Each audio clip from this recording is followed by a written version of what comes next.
Democratic Representative Alexandria Ocasio-Cortez torched Republican Minority Leader Kevin McCarthy this week after McCarthy was caught on video on Tuesday refusing to answer reporters' questions about two representatives, Marjorie Taylor Greene and Paul Gosar, appearing at the White Nationalist Conference over this past weekend.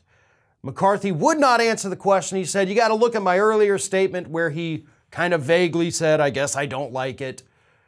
And then AOC had it perfect. She got on social media and basically said that, of course, Kevin McCarthy cannot denounce these white nationalists because, quote, he doesn't want to alienate his base. Of course, what that means is that the white nationalists are, in fact, the base of the Republican Party. And I don't think that's an inaccurate statement right now. I'm not saying that all Republicans are racists.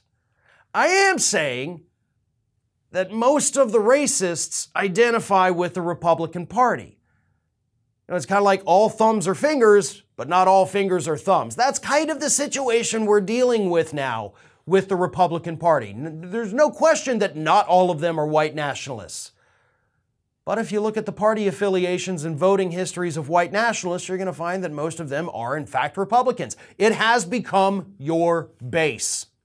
Studies have proven that recently, and I did a segment on this about a week or so ago. There were 13 individual studies that were published in the recent issue of the journal Nature Human Behavior that said the same thing. That yes, not all Republicans are racist, but all racists tend to be Trump supporters. In fact, they can look at how prejudiced somebody is in these studies and use that as an accurate determination as to whether or not they supported Donald Trump in 2020 and 2016. Like, this is literally down to a science linking racist white nationalist people to the Republican Party. This is not speculation. This is not hyperbole. This is literally science at this point. We can look at how racist you are, and wherever you fall on that scale determines how likely you are to be a Republican Trump supporter. So again, AOC is not wrong. The Republicans do, in fact, have a white nationalist problem. The problem is that they don't see it as a problem. They see it as a base that, as Marjorie Taylor Greene herself said, we need to talk to these people. We need to bring them into the Republican Party. Oh, they feel ostracized. They feel left out. Good. If you're a white nationalist, you should be ostracized. You should be left out of the conversations. Nobody should want to sit you down at the table and be like, hey, I know you're horrible, but I still want your vote.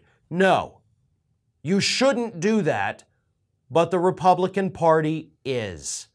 Because if they were to cut off those people, it'd be pretty hard for them to win elections in the future. That is how much they depend on that white nationalist vote. This is Hattie. Hattie wants to know why you have not subscribed to our channel. You obviously like our videos, so do us a favor and subscribe.